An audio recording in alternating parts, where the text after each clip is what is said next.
Metro! No, not metrosexual. Metro Last Light. This sequel to Metro 2033 was mostly written by the original author of the Metro 2033 novel, Dmitry Glukovsky. Why am I not Russian? Coming from a guy that actually played the first game, I was expecting more of the same.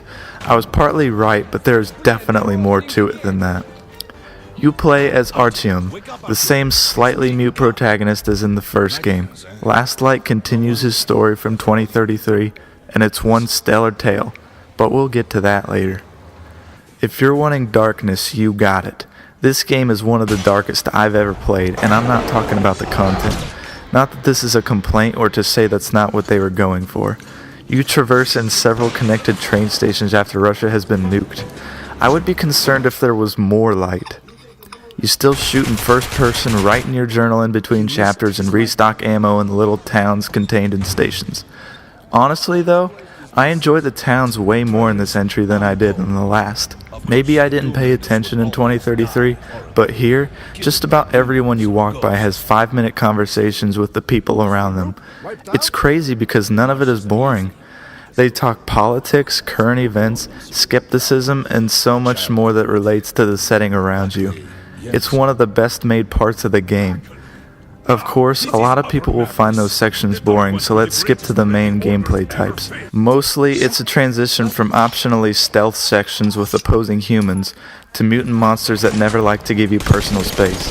It's broken up enough to where it doesn't get too repetitive, and after a while, curveballs are thrown to mix it up a bit more. The presentation and atmosphere are definitely the strongest points in this game. Games are meant to drag you into their world, and Last Light does that masterfully. You don't come across too many characters that really tug at your heartstrings, but the world around you is the best character there is. Though some would say it's a dead character, there's so much attention to detail and hidden stories in it that you can't help but admire it. Every little graphic is extremely sharp, though the one thing lacking on the characters was the lip syncing. Plus, putting the speech setting on Russian authenticates it so much more. That, and they're better voice actors. I don't have jaw-dropping moments in video games often, but Last Light came around and changed that with the Wasteland sections.